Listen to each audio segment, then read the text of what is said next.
Welcome back to the Data Protection Diaries. In this video, as you can see, we are still in lockdown, and we are locked down in my sunny garden, which is not a bad place to be. In this video, what we're going to talk about is contact tracing, and particularly the contact tracing app, which is currently being developed by NHSX and the UK government, and what that potentially means for tracking the virus across the country and who it's being or who's being infected by it. As always, if you find this video useful or you find this content interesting, please do give us a like, give us a thumbs up, give us a share, and comment down below if you've got any questions. But for now, let's get on with the video.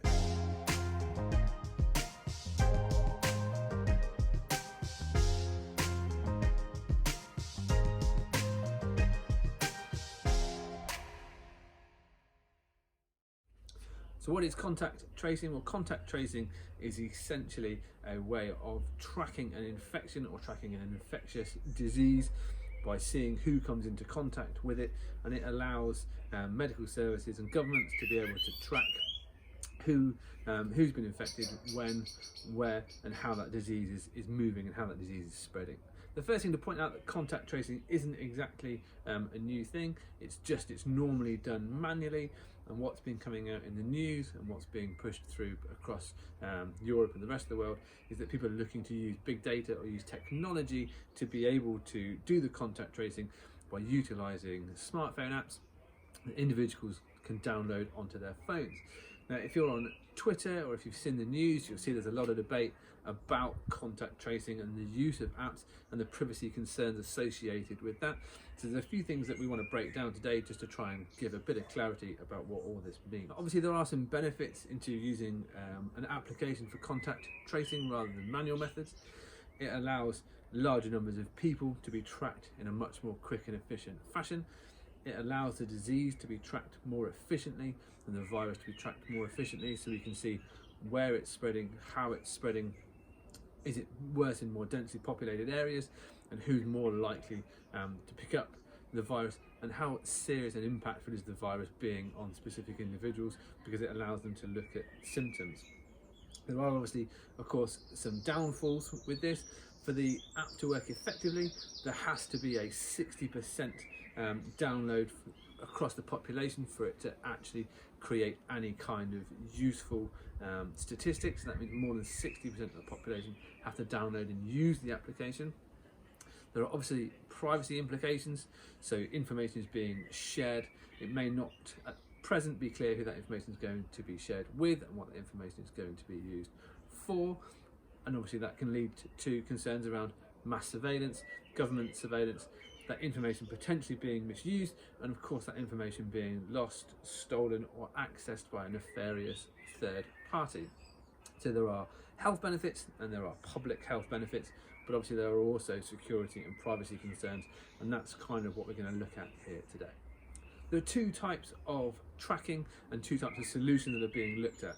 The first is what's called a centralized solution, where the app will use GPS location data and your mobile phone's positioning to track where you are, track your movements, and track who you've come into contact with. It then shares that information through a centralized database with the NHS, with local government, and with the tracking companies, or the people that have created the app, and the NHSX, who are developing the app on behalf of the government. The issue with this, and one of the concerns with this, is obviously all of that data then becomes placed in one single server or one single computer system, and that raises its own concerns about who has access to that information, the security of that information, but also how that information is being used by the organisations that then have access to it, and that's where the concerns around mass surveillance are coming from. The second solution is something called decentralized.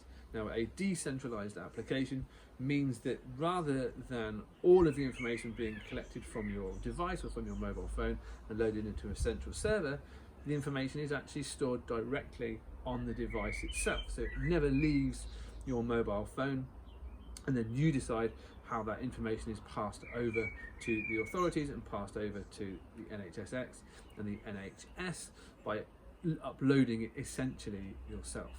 Obviously the benefits to this are it's only using Bluetooth connectivity, so the Bluetooth on your phone stays on very lightly, and will contact other phones as you walk past them, and that will indicate whether they have the app, whether they have the virus, or whether they've indicated they've had the virus, what their symptoms are, and then it will be able to alert you that you have come into contact with the virus, that you may need to self-isolate, or that if you wish you can upload your mobile phone number and some additional details, and somebody from the NHS or somebody from the healthcare profession will contact you and give you some advice on what you need to do.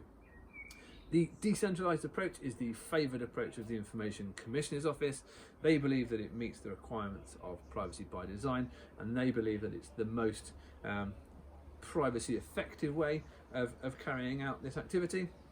The NHS and the government are favouring the centralised approach, and they believe that that is more effective because it allows them to collect more information about more people, and they believe it's going to make the application itself more effective. As of today, so the 6th of May, there is no indication as to what the application for the UK is actually going to look like. It is in development by NHSX, which is a government arm that's been brought up to deal with this situation and to create applications and systems to enable us to do this. But the app is being tested in the Isle of Wight, and we're not yet certain whether it's going to be a decentralised or a centralised approach.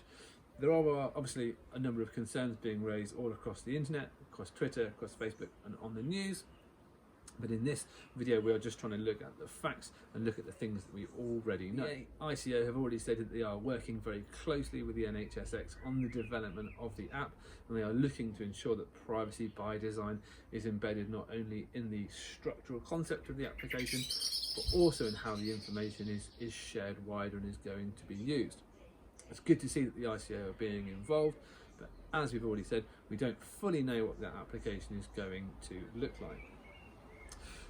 Lots of people are asking, what sort of things do we want to see to be able to make an informed decision?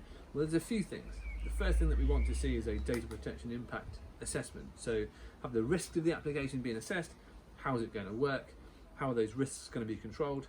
How is the security of the app going to be enabled? And where is that data going to be put? Who's going to have access to it? Ultimately, we're relying on people putting in place, or organisations putting in place, an effective amount of governance to manage that information and make sure that it's not being used for any other purposes than what it's intended to. But we obviously don't have any particular control over that. The NHSX, so the developers of the app, have said that as soon as the virus is over and as soon as the virus is contained, the app will be shut down and the information it collected will be deleted, with only some information being retained for continual research purposes. It's important to point out that most of this information should be anonymised and tokenised, so while it won't be identifying a specific individual, unless you choose to share that information further, so provide your personal details or provide your mobile details, it will only share information related to individuals who have actually been suspected of being infected, so that they can be contacted to have a test. We need to see some privacy information, we need to see some fair processing notices, we need to have a better understanding of how this information is going to be shared, how it's going to be processed and who it's going to be shared with before we can really make any kind of informed decision. At this stage, that information isn't fully available, but as and when it comes in, obviously we'll be back to let you know what that looks like. From our perspective, obviously we can see the benefits of the application, we can see its use case, we can see why it's a good thing to have. My particular concerns are the sheer number of people that are required to download the application to actually make it effective, and the reliance on those individuals to input A, the correct information, and B, make sure that information is being shared in an appropriate fashion. And I think those are going to be the two biggest challenges with the rollout of this particular application. Overall, I think the impact could be good if it can be created to work properly, but obviously there are going to be concerns about mass surveillance, about the government using the information for other purposes, and that just remains to be seen. But as I say, as soon as we know more, we'll be back in touch. That's all the information that we have for today. Thank you very much for listening. As always, if you find this content useful, if you find it interesting, please do give us a like, give us a thumbs up, give us a share, and comment down below and let us know what your thoughts are as well. And we look forward to speaking to you again soon. Thanks very much.